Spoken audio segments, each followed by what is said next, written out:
દેશમાં વ્યાપક આર્થિક, સામાજિક, વહીવટી અને બંધારણીય સમસ્યાઓ, કથિત ભ્રષ્ટાચાર, જનવિરોધી નીતિઓ અને શાસનની નિષ્ફળતાઓ અંગે વડાપ્રધાન શ્રી નરેન્દ્ર મોદીજીના રાજીનામાની માંગ સાથેનું આવેદન સ્વયં સૈનિક દળ SSD દ્વારા દેશના કરોડો નાગરિકોની લાગણીઓ અને જનહિત સાથે જોડાયેલા ગંભીર મુદ્દાઓ તરફ આપનું ધ્યાન દોરવા માંગીએ છીએ।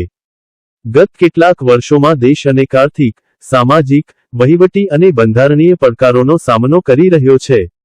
સામાન્ય નાગરિકો મોંઘવારી, બેરોજગારી, શિક્ષણ વ્યવસ્થાની ગુણવત્તામાં ઘટાડો, વહીવટી અવ્યવસ્થા અને જનવિરોધી નીતિઓથી ખૂબ પ્રભાવિત થયા છે। અમને લાગે છે કે આ મુદ્દાઓ પર અસરકારક અને જવાબદાર શાસનની ગંભીર કમી રહી છે। અમારી મુખ્ય ચિંતાઓ: મોંઘવારી અને આર્થિક સંકટ, પેટ્રોલ, ડીઝલ, CNG અને રસોઈ ગેસના ભાવમાં સતત વધારો થવાથી સામાન્ય લોકો પર આર્થિક બોજ વધી ગયો છે। આવશ્યક ચીજવસ્તુઓના ભાવમાં સતત વધારો અને ભારતીય રૂપિયાનું અવમૂલ્યન થવાથી જનતાની ખરીદ શક્તિ ઘટી છે। કર વ્યવસ્થાને લઈને પણ વ્યાપક અસંતોષ જોવા મળે છે। બેરોજગારી અને શિક્ષણ વ્યવસ્થાની નિષ્ફળતા, દેશમાં યુવાનો માટે રોજગારીની તકો સતત ઘટી રહી છે। આવી અનેક વિવિધ માંગણીઓને લઈને આવેદન આપ્યું હતું અને સરકાર પર આકરા પ્રહારો કર્યા હતા અને સરકારના રાજીનામાની પ્રબળ માંગ કરી હતી। ચાલુ રહી છે સરકારની, એને લઈ અને સ્વયં સૈનિક દળના માધ્યમથી આજે અમે મોદીના રાજીનામા બાબતે આવેદનપત્ર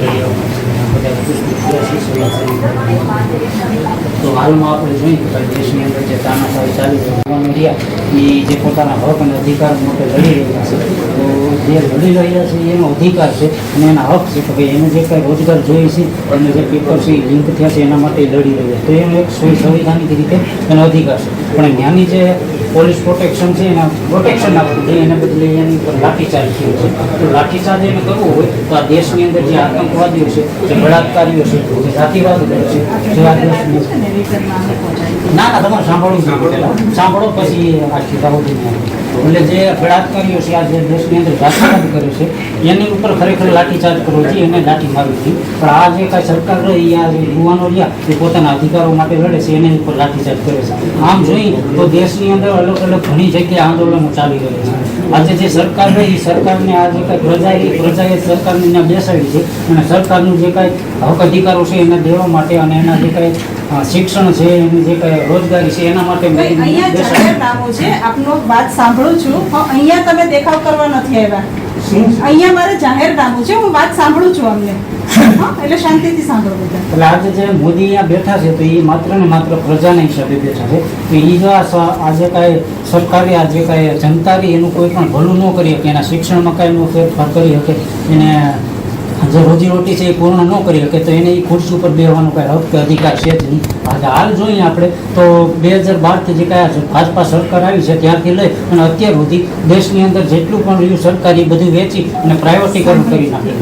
ના બેન સાંભળવું પડશે, તમે સાંભળવા માટે લોકશાહી છે, તમારે સાંભળવું જોઈએ। અને કદાચ અમે કલાક રજૂઆત કરીએ તો તમને સાંભળવા માટે તમને બેસાડ્યા, એટલે તમે સાંભળો, અમારી વાત પૂર્ણ થાય એટલે અમે કહીશું।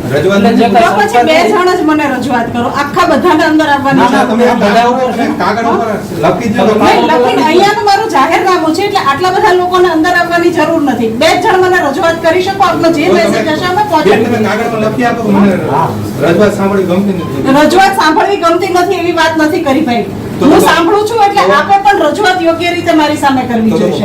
યોગ્ય રીતે છે ને બેન, અમે ક્યાં કોઈ ગાડી ગલોચ કરીએ છીએ, યોગ્ય રીતે બધા વિડિયા ચાલુ જ છે। હા, બધા વિડિયા ચાલુ છે, કદાચ ખરાબ કઈ બોલે છે તો વિડિયામાં આવશે। એટલે આ સરકાર જ્યારથી આવી છે ત્યારથી લઈ અને આ દેશને વેચવાનું જ કામ કર્યું છે। જે યુવાનો છે એને પૂરતું જે કાંઈ શિક્ષણ મળવું જોઈએ નથી મળતું।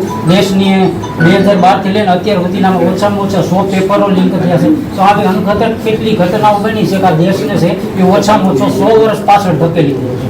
તો આ જે કાંઈ સરકાર રહી ને એ આ સરકાર રહી એના બેસવાનો કોઈ અધિકાર જ નથી, મોદીને બેસવાનો અધિકાર જ નથી। કોઈ મંત્રીના રાજીનામા નહીં, પણ મોદીનું જ રાજીનામું જોઈએ, કારણ કે આ મંત્રી બધા રહે એ તો બધા રબર સ્ટેમ્પ છે, એની ઉપર હાલવાવાળા છે। એટલે મોદીના રાજીનામા બાબત આ તમને જે કાંઈ રહ્યું એ આવેદનપત્ર દઈએ છીએ, તમારા રાજ્યપાલને જે આપણા દેશના રાષ્ટ્રપતિ છે ત્યાં સુધી પહોંચાડવાની જવાબદારી છે એ તમારી છે। જય ભીમ, નમો બુદ્ધાય, જય જોહાર, જય બોલની જય ભીમ, નમો બુદ્ધાય। આ ફોટા જોઈ લો, આ ફોટા છે ને નીટનું જે એક્ઝામ હતી ને, જે નેટની એક્ઝામ હતી એ પેપર લીક થયું ને એટલે આ 20 દીકરા દીકરી મારા સમાજના દીકરા દીકરીઓ મૃત્યુ પામ્યા છે. યુપીએસસી જીપીએસસી જે ક્લિયર કરતા છે ખબર હશે કે એને કેટલા વર્ષ મહેનત કરી હશે. ને અત્યારે તમે જો આ ફૂલ જેવા જે દીકરા દીકરીઓ છે મૃત્યુ પામ્યા, એનું કારણ છે તો કે શાસન પ્રશાસન જો એને સાથ આપ્યો હોત ને તો આ દીકરા દીકરીઓ મૃત્યુ ન પામ્યા હોત. જે લોકો આમાં બેઠા છે યુપીએસસી જીપીએસસી જે તૈયારી કરતા છે ને પૂછજો કે 5 વર્ષ 10 વર્ષ 15 વર્ષની જ્યારે એની મહેનત હશે ને ત્યારે એને આ મહેનત નથી. અત્યારે આ જોઈએ કે આ દીકરા દીકરી મરી ગયા છે તો સરકારે અત્યારે કાંઈ એ બાબતના પગલાં જ નથી લીધા. તો સરકારને લેવા જોઈએ ને. યુપીએસસી એ નીટની એક્ઝામ કઈ જેવા તેવા તો વ્યક્તિ ન દઈ શકે ને, એ ક્યારે દઈ શકે? એની મહેનત એવડી હોય ત્યારે. તો અત્યારે સરકાર જે શાસન પ્રશાસન જરા પણ સાથ નથી આપતા. અત્યારે આપે છે કોને? તો અંગૂઠા કોઈને આપે છે. પણ જ્યાં દીકરા હતા દીકરા દીકરી હતી, જે ભારતનું ભવિષ્ય હતું ને એને સરકારે છે ને એને નિશો કહેવાય કે એના ફના જેવું કરી નાખ્યું છે. અને આ દીકરા દીકરી છે એને ખુદ આત્મહત્યા કરી. આમાં હરેક સમાજના દીકરા દીકરી છે. આત્મહત્યા ક્યારે કરી શકે? કે શાસન પ્રશાસન સાથ ન આપે તો. અને હજી અત્યારે આવું બધું તમને મીડિયા દ્વારા બધું બતાવે છે, છતાં પણ શાસન પ્રશાસન એમાં સાથ નથી આપતું. એનું કારણ કોણ? તો કે શાસન પ્રશાસન છે ને. એટલે ઘણું છે. પણ સર 2006 થી માંડી, હવે છેલ્લી 1 મિનિટ હજી લઈ લે, 2006 થી માંડી અત્યારે 2026 સુધી સ્વયંસેનિક દળના માધ્યમથી જુનાગઢ કલેક્ટરને ઘણા આવેદનો આપ્યા. હજી અત્યારે એ આવેદનમાંથી જીરો પ્રમાણે અમારે કહેવાય કે હજી અમને કાંઈ માહિતી મળી નથી. જીરો છે એમ. સરકારે કાંઈ જે આપણે જુનાગઢ કલેક્ટરે પણ અમને સાથ એ બાબતનો નથી આપ્યો. એટલે હવે કેવા આપ્યા છે આ જે તમને શીખવાય છેલ્લો કહેવાય કે સાથ જે દેવ તોય ભલે, ન દેવ તોય ભલે, બાકી હવે અમે સ્વયંસેનિક દળના છે ને એ પછી હવે અમે બધું કહેવાય કે અમે શાસન પ્રશાસન એક બાજુ મૂકીને અમે પછી અમારી રીતે પૂર્ણ કરશું. જય ભીમ. આપણા નામથી અને આજનું જે આવેદનપત્ર આપ્યું છે આપણી માગણી સાથે. ઓકે. જય ભીમ, નમો બુદ્ધાય, જય જોહાર, જય ધન્યવાદ. આજ રોજ જૂનાગઢ કલેક્ટર ખાતે સ્વયંસેનિક દળના માધ્યમથી આવેદનપત્ર દેવા માટે આવ્યા હતા કે જે નીટનું પરીક્ષાનું પેપર લીક થયું એ બાબતે અને નરેન્દ્ર મોદીના રાજીનામું લેવાનું. એટલે ભાઈ રાજીનામું શા માટે? એક તો પહેલા નંબરમાં જે નીટનું પેપર લીક થયું તો જે યુપીએસસી જીપીએસસીની તૈયારી કરતા હોય લોકો, 12 સાયન્સમાં હોય, 10માં હોય, ત્યાંથી લઈને રોજ સવારમાં વહેલા ઉઠતા હોય, તેના મા બાપ તે સવારમાં વહેલા ઉઠી અને તમામ તૈયારીઓ કરતા હોય, ત્યાંથી લઈ અને તે વિદ્યાર્થી યુપીએસસી જીપીએસસીમાં જાય, ઘણા રૂપિયાના ખર્ચો કર્યા હોય, ઘણી રાતોના ઓજાગરા કર્યા હોય, ઘણી રાતોના વાંચન હોય, ત્યાંથી લઈને તે વિદ્યાર્થી તૈયારી કરતા હોય અને ત્યાંથી લઈને ત્યારે તે યુપીએસસી અને જીપીએસસીમાં પહોંચે. એમને એમ કોઈ નાની માના ઘર તો નથી કે યુપીએસસીમાં જીપીએસસીમાં પહોંચી શકે. ત્યાં પહોંચ્યા હોવા છતાં તે પછી પેપર લીક થાય એમ કહેવાય ને કે જાન નીકળી જાય. એવી એની ઉપર વેદનાઓ હોય. આ દેશની અંદર લોકશાહી હાલતી હોય તો લોકો, વિદ્યાર્થીઓ તમામ પ્રશ્ન લઈને જાય તો જાય ક્યાં? સત્તામાં બેઠેલા લોકો પાસે જાય કે બીજે જાય? એ સત્તામાં લોકોમાં બેઠેલા લોકો પાસે જાય તો એ લોકો એ નાલાયકો, એ મારા એના અમુક શબ્દોમાં તેનું વર્ણન ન કરી શકું, ત્યાં જાય તો એ નાલાયકોની ઓલાદો આ વિદ્યાર્થી ઉપર અત્યાચાર કરે, એના ઉપર લાઠીચાર્જ કરે, માતાઓ ઉપર લાઠીચાર્જ કરે, બહેનો ઉપર લાઠીચાર્જ કરે. તો આ નાલાયક સરકાર કહેવાય. હું જાહેર કહું છું કે નાલાયક સરકાર કહેવાય. નાના નાના બાળકો પર એ લાઠીચાર્જ કરે. ઘણા લોકોએ આપઘાત કર્યા. આ આપઘાત કરીને તો શું કરે? રસ્તાઓ ખરાબ હોય તો સત્તામાં બેઠેલા લોકો પાસે જાય તો લાઠીચાર્જ કરે. સિવિલ હોસ્પિટલ ખરાબ હોય તો સત્તામાં બેઠેલા લોકો પાસે જાય તો શું બહારના દેશો પાસે રજૂઆત કરવા જાય? તો સત્તામાં બેઠેલા લોકો પાસે જાય ને. કલેક્ટરને પૂરી રજૂઆત સાંભળવી નથી ગમતી, સત્તામાં લોકો પર બેઠેલા પૂરી રજૂઆત સાંભળવી નથી ગમતી, તો લોકો જાય ક્યાં? સરકારી હોસ્પિટલ બખડ જંતર, ગવર્મેન્ટ સ્કૂલો બખડ જંતર, તમામ રસ્તાઓ બખડ જંતર. તો આ તમામ રજૂઆત કરે કે ને એમ?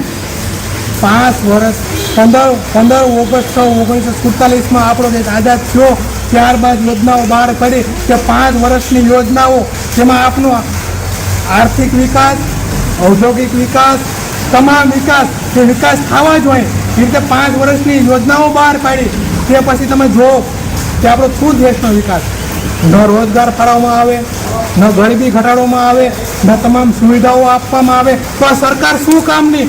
એક મામૂલી માણસ બોલે તો એને અંદર કરી દો, એક જ નિયમો. અને જે ઓલા રબર સ્ટેપો છે ને એ નાલાયકો, એ પોલીસ કર્મચારીઓ બધા એવા ન હોય, પણ એ જે લાઠીચાર્જ કરતા હતા ને તો આ વિદ્યાર્થી ઉપર દયા ખાવી જોઈએ. અને હું તો ત્યાં સુધી અમે એસટી સ્વયંસેવક દળના માધ્યમથી કહીએ છીએ કે આ તમામની તમારી નોટબુક તૈયાર કરજો, જેમાં સરકારમાં બેઠેલા મુખ્યમંત્રી, સાંસદો કે તમામને એમાં નામ લખજો, અને જે ઓલા પોલીસ કર્મચારી જે કાંઈ ઓલા લાઠીચાર્જ કરે ને એ તમામના ફોટા રાખજો, અને ફોટા એ બુકની અંદર આપજો, અને તમારા આવનાર બાળકોને કહેજો કે તમારા બાપો ઉપર આ લોકોએ હરામખોરોએ લાઠીચાર્જ કર્યો, એ બુક પણ રાખવી જોઈએ, અને આગળ જતા કહેવાય, અને એને સંતાનોને પણ કહેવાય કે તમે એની ઓલાદો છો કે તમારા બાપાએ હમણાં નિર્દોષ વિદ્યાર્થી ઉપર અત્યાચાર કરેલો, એને તમે ઓલાદો છો, એને એ પણ કહેવાય. એટલે તમામે એક બુક તૈયાર કરવી, અને મીડિયાના માધ્યમથી કહું છું એટલા માટે બુક તૈયાર કરવાની, તમામ જે દિલ્હીના જંતર મંતરના ફોટા એ ફોટા તમારી બુકની અંદર રાખવાના, અને એ કારણ કે એટલા માટે રાખવાના કારણ કે કોઈ નાની એવી ઘટના તો નથી, એક દેશની મહિલાઓ પર તમે કઈ રીતે લાઠીચાર્જ કરી શકો. તમામ મીડિયામાં સ્પષ્ટ દેખાય છે, તે છતાં અહીંયા જે કાંઈ તંત્રમાં બેઠા તો એના મોઢા મૌન છે. તો તમને શું અમે એટલા માટે બેસાડ્યા કે તમને બગાવ લેવા માટે બેસાડ્યા?